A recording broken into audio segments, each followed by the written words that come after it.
What's the good word? It's your boy DKB here. So if you've been paying attention this week, the New York Jets, we've been getting linked to Josh Jacobs pretty consistently. The timing of it definitely makes sense, right? He has a franchise tag offer on the table, but there's been a struggle to get a deal worked out, much like with any of the veteran running backs out here in the league. It's hard to come across a contract that's going to be worthy of their value, as well as giving them a sense of security for the long term, which, we're talking 2 to 3 years, but it's still better than a one and done type situation. And so you take a look at the landscape out here: Josh Jacobs, Tony Pollard, Saquon Barkley, all top tier running backs based on what they've been able to do recently, all franchise tag. Nobody walked away with a multi-year deal. I mean, Miles Sanders was probably the next best option in this free agency pool, and only he was able to get a 4-year, $25 million contract. At least $13 million of that was guaranteed, but he's in that B tier of running back groups. Nobody will consider him elite, but he's definitely one of the better running backs the NFL has to offer. So it makes a ton of sense to kind of see this coming up now, where Josh Jacobs is obviously disgruntled with this Raiders franchise. He's put everything on the line. You're talking about the running back unit being one that is getting punished on pretty much every play, and probably picks up the most amount of punishment between practices and actual NFL games out of any unit out there. And they're not getting rewarded properly. You're seeing the next evolution of the NFL kind of gaming certain positions.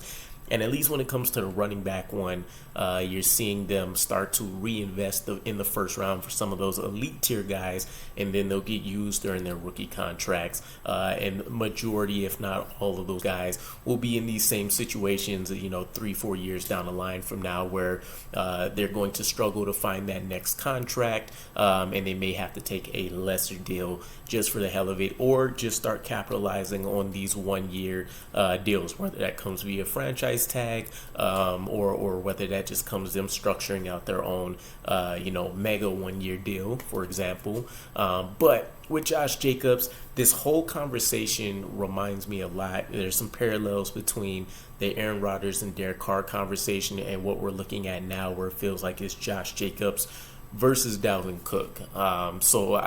Obviously, with Josh Jacobs, you have an elite tier guy, right? Similar situation. Obviously, the better prospects were Aaron Rodgers and Josh Jacobs, but the downside means that you have to invest some trade capital for guys that you generally expect to have for a couple years, if not less, right? You're not necessarily looking at long-term deals being done here. And then you have Derek Carr, Dalvin Cook, who are the lesser prospects, still really good, and they're going to be free. So do you take the route of being able to still build your team of the future and maximize on your resources while taking a lesser talent hit?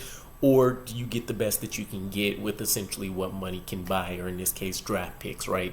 And so, there's going to be no buyer's remorse having a guy like Josh Jacobs. Mutually beneficial.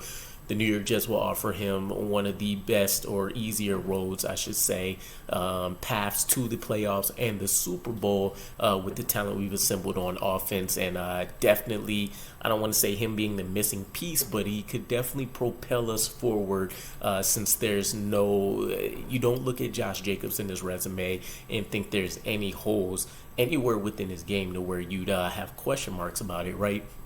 Pass protection, being able to go out there and rush, being able to play in the receiving game. He does it very well at an elite level in all of those aspects. So I get really happy about the prospects of seeing him within this offense. But would the New York Jets look to continue to sacrifice some of the war chest in order to secure a Super Bowl ring? Now, there's two ways to look at this. One, we haven't reached the LA Rams level of sacrificing all of these picks to get a ring. It worked for them, but then they had very minimal ability to replenish cheap talent. We're not anywhere near that level, but you don't want to go out and sacrifice a lot of your premium picks. We're already most likely losing our first round pick next year. From what I understand, Josh Jacobs will probably take a day 2, so a second or third round pick to acquire, and so you're talking about potentially not picking until the third round at best. And I'm not too keen on where we're at in terms of all of our draft picks for next year, off the top of my head. But with Josh Jacobs, we're getting the most recent league leader in rushing yards. We do have to assume his contract, so with the franchise tag, we'll have to take him for 1 year, $10.09 million against the cap for us, and so that is another question mark. We just signed Quentin Williams to a big contract. I think the last time I looked at the cap space, we have somewhere around $4 million in space. We still have to restructure Aaron Rodgers' contract. And then who knows whatever moves we'll make between waiver wire pickups as cuts happen. And anything else that can come up out of the blue between injuries. Maybe potentially you going out and still getting Quan. Maybe another safety option opens up for us. Who knows? So there's that whole contract situation you have to be concerned of as well. But Josh Jacobs would be tremendous for us. So we wouldn't have to rush Breece Hall, much the same with Dalvin Cook. But you are talking about a legit number 1 running back for not only Breece Hall, but Josh Jacobs as well within this offense. And this would undeniably, in my opinion, be the best running back duo in the NFL, even above, that Nick Chubb, Kareem Hunt duo that we've been seeing for so many years. Josh Jacobs and Breece Hall, different varying styles as well. Josh Jacobs definitely gets it done more so in a power kind of dynamic, whereas Breece Hall has a little bit more of that elusiveness, but they both can do it all. Josh Jacobs can pull away, he can grind out the yards. Underrated in the receiving game. He's actually been able to improve every season pretty tremendously between not only the catches, but how many yards he's producing off of those broken tackles, being able to hit the end zone, all of those good things. So I get really, really excited. And the cherry on top for me is that for a day 2 pick, you're getting the league leader in rushing yards, but you're also getting a guy that's created this tremendous elite rushing attack basically on his own, right? Just shy of 1,700 yards, double-digit touchdowns. But when you look at that Raiders offensive line and what they had to go through as well as just the talent level, you're talking about a bottom 10 offensive line for the majority of Josh Jacobs' entire tenure with the Raiders, where he's gone through multiple injuries, and this is just for the previous season. Multiple injuries, multiple offensive line combinations, and so it's very enticing to me to see that Josh Jacobs, because we don't know what our offensive line will look like, but he can go out there, much like we saw with Breece Hall, and make them look great all on his own. And who knows, we could go out there and be top 10. We could look mid.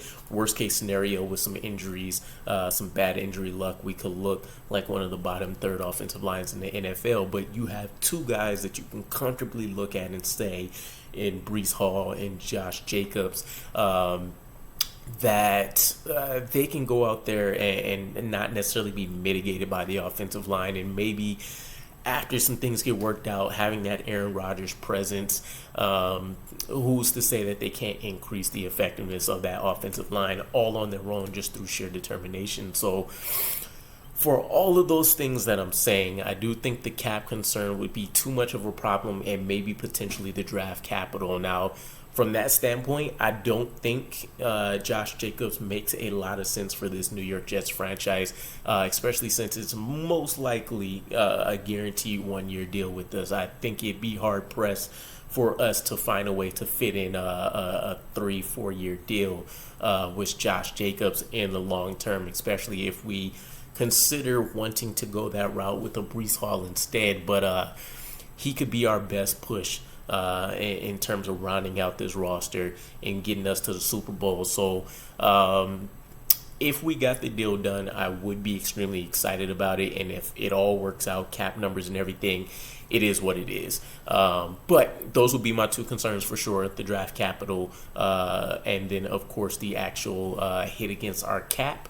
But let me know what your thoughts are. Josh Jacobs, how would he look in a green and white uniform, and what kind of impact do you see him having within this offense? And I'll catch you guys again. Peace.